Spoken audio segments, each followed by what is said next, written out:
তুমি কি জানো তোমার বন্ধু তোমাকে কেন ডাউন দেয়? তুমি কি কখনো খেয়াল করেছো, তুমি যখন কিছু ভালো করতে চাও বা কিছু নতুন করে শুরু করতে চাও, তোমার বন্ধু হলেই তোমাকে পিছনে টানে। তখন তোমার সবচেয়ে কাছের মানুষটাই তোমাকে থামানোর চেষ্টা করে আর বলে, তুই পারতি না, তোর লেগে না, বেকার সময় নষ্ট করিস না রে। আর সবচেয়ে কষ্টের ব্যাপারটা কি জানো? এই কথাগুলো তোমাকে কোনো শত্রু বলে না, এগুলো বলে তোমার বন্ধু, যাকে তুমি সবচেয়ে বেশি বিশ্বাস করো। তখন একটা প্রশ্ন মাথায় আসে, ও কি সত্যি আমার বন্ধু, নাকি আমাকে আস্তে আস্তে নিচে নামাচ্ছে? আজকে আমরা এই বিষয় নিয়ে কথা বলবো, যে আপনার বন্ধু আপনাকে কেন ডাউন দেয়, আর কোন বন্ধু ভালো আর কোন বন্ধু খারাপ, আর সবচেয়ে গুরুত্বপূর্ণ, আপনি কি করবেন। চলুন ভিডিওটা শুরু করি। সবচেয়ে প্রথমে একটা জিনিস আমি পরিষ্কার করে দিই, যে সব বন্ধু ভালো না আর সব খারাপও না। অনেক সময় আপনাকে একজন বন্ধু ডাউন দেয়, কিন্তু সে নিজেও জানে না, কারণ এর পিছে কিছুমান কারণ থাকে। প্রথমে হলো ইনসিকিউরিটি। আপনি যদি লাইফে কিছু বড় কাজ করেন, তখন ওই বন্ধুর মনে একটা ভয় ঢুকে যায়। সে যদি সফল হয়ে যায়, তাহলে আমি কোথায় থাকবো, তার মনে এই চিন্তাটা এসে যায়। আর এই ভয়টা তাকে ভিতর থেকে অস্থির করে তোলে। তাই সেই বন্ধু চায় যে আপনি আগের জায়গাতে থাকেন। তারপরে আসে কম্পিটিশন।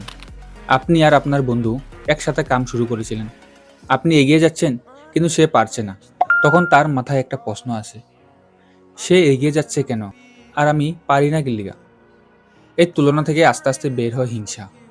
আর এই হিংসাই আপনার দিকে আস্তে আস্তে নেগেটিভ বিহেভিয়ার হিসেবে বের হয়। আর তৃতীয়ত হলো কমফোর্ট জোন। অনেক বন্ধু চায় না আপনি চেঞ্জ হয়ে যান, কারণ আপনি যদি চেঞ্জ হয়ে যান, তখন তারা ভয় পায় যে রিলেশন বদলে যাবে, বন্ডিং ভেঙে যাবে। তাই তারা আপনাকে আগের জায়গায় আটকে রাখতে চায়। এখন আসি সবচেয়ে গুরুত্বপূর্ণ অংশে। আপনি কিভাবে বুঝবেন যে আপনার বন্ধু আপনাকে ডাউন দিচ্ছে? প্রথম সাইন, সে সবসময় আপনাকে ডিসকারেজ করবে। আপনি কিছু শুরু করলে সে বলবে, এটা দিয়ে কি লাভ হইব, এটা দিয়ে কিচ্ছু হইব না, কিচ্ছু হইব না। দ্বিতীয়তে, আপনার সাকসেসে সে খুশি হইতো না, সে চুপ হয়ে যাবে বা টপিক চেঞ্জ করে দেবে বা ফেক স্মাইল একটা দেবে। তৃতীয়তে, সে মজা করার নামে ইনসাল্ট করবে আর বলবে, আরে ফালটামি করলাম, কিন্তু সেই কথাগুলি আপনার ভিতরে আঘাত করে। আর চতুর্থ সাইন, আপনি গ্রো করলে সে আনকমফোর্টেবল হয়ে যায়, সে আস্তে আস্তে দূরে যেতে থাকে বা আপনাকে ছোট দেখানোর চেষ্টা করে। এখন আপনি ভাবছেন যে ভালো বন্ধু কেমন হয়? একজন ভালো বন্ধু খুব রেয়ার হয়। একজন ভালো বন্ধু কখনো আপনাকে নিচে টানবে না, কারণ আপনি যদি হেরে যান, সে আপনাকে উঠাতে সাহায্য করবে। আর আপনি যখন জিতবেন, যখন আপনি জিতবেন, ও বেশি, আপনার চেয়ে বেশি ও বেশি খুশি হবে ওই মুহূর্তে। সে আপনাকে সত্যি কথা বলবে, কিন্তু আপনাকে ছোট করবে না। ও বলবে, তুই ভুল করছ, কিন্তু সম্মান দিয়ে বলবে। একজন ভালো বন্ধু আপনাকে মোটিভেট করবে, আপনি দুর্বল হলে আপনাকে পুশ করবে, আর আপনি স্ট্রং হলে ওই স্ট্রং সেলিব্রেট করবে। আর একজন ভালো বন্ধু সে সবসময় চায় যে আপনি তার থেকেও বড় হন বা তার থেকেও এগিয়ে যান। একজন খারাপ বন্ধু আপনার জীবনে বহুত ডেঞ্জারাস হতে পারে, কারণ সে শত্রু না, কিন্তু কাজ করবে শত্রুর মতন। সে সবসময় আপনাকে নিচে টানবে। আপনি যতবারে উঠতে যাবেন, সে আপনাকে টেনে নিচে নামিয়ে দেবে। তার সাথে থাকলে আপনি ফিল করবেন এনার্জি কমে যাচ্ছে, মোটিভেট হারিয়ে যাচ্ছে। সে কিন্তু সামনে ভালো ব্যবহার করবে, কিন্তু আপনার পিছনে খারাপ ব্যবহার করবে।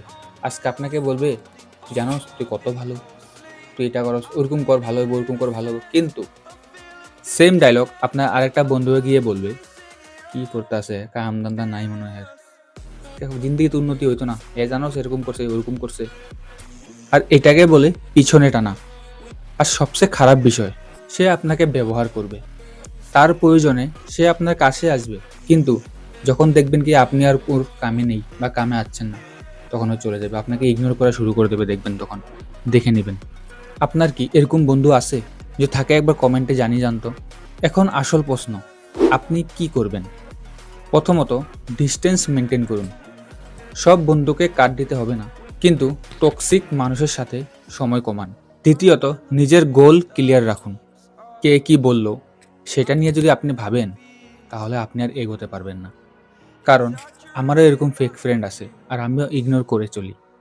তৃতীয়ত, নিজের সার্কেল চেঞ্জ করুন আর ফোকাস করুন নিজের পথে। কারণ 10টা খারাপ বন্ধুর থেকে একটা রিয়েল বন্ধু বা ভালো বন্ধু অনেক ভালো, অনেক বেটার। চতুর্থে, নিজের সেলফ রেসপেক্ট বিল্ড করুন। কেউ যদি আপনাকে ছোট করে সেটাকে টলারেট করা বন্ধ করুন। একটা ছোট গল্প বলি। একটা ছেলে ছিল, তার বন্ধুরা বলতো তুই জীবনে কিচ্ছু করতে পারবি না, আর সেও তাদের কথা শুনতো। তাদের কথা শুনে সেও আর কাম করা বাদ দিয়ে দিয়েছে, এত ফোকাস দিত না, যে কোনো কামই হোক এত ফোকাস সে দিত না। সে যখন দেখলো যে সে নিজে ডাউন হয়ে যাচ্ছে, একদিন সে একটা সিদ্ধান্ত নিল যে আমি আজকে কিছু একটা করব, বা আজ থেকে কিছু একটা করব। তখন থেকে যে সিদ্ধান্ত নিল, সে সিদ্ধান্ত দিয়ে সে কাম করতে শুরু করলো। সে ওই দিন থেকে কারো কথা শুনেনি, কারো কথা শুনতে চায়ও নি। ও নিজের কাম করে গেল, নিজের ফোকাস বানালো, গোল বানালো। সে গোলে কাম করতে করতে গেল, একদিন সে বড় মানুষ হয়ে গেল, বা ওনার যে কামটা শুরু করছিল সাকসেস হয়ে গেল। তখন ওই বন্ধুগুলো ওই জায়গাতে আছে, কিন্তু ওই উপরে চলে গেছে। তখন ওই বন্ধুরা এসে বলে, ভাই তুই উপরে কেমনে গেলি? বা হ্যাঁচেক হুঁচেক মিলালো, চেকুক মিলালো। বুঝলেন তো? তাই মনে রাখবেন, সবাই বন্ধু না, আর সবাই ভালো না। যদি সঠিক মানুষের সাথে থাকেন তাহলে জীবনে আস্তে আস্তে আপনি উপরে উঠবেন, আর যদি ভুল মানুষের সাথে থাকেন তাহলে জীবনে আস্তে আস্তে আপনি শেষ, ধ্বংস। রাম রাম। এখন একটা সিদ্ধান্ত নিন যে আপনি কাদের সাথে সময় কাটাবেন, ভালো বন্ধু না খারাপ বন্ধু। কারণ আপনার ফিউচার অনেকটাই ডিপেন্ড করে আপনার সার্কেলের উপর। আপনি কিরকম ভাবে করবেন, কি করবেন। যদি ভিডিওটা ভালো লাগে তাহলে লাইক, শেয়ার আর সাবস্ক্রাইব করে দেবেন। আর কমেন্টে লিখে যাবেন রিয়েল ফ্রেন্ড।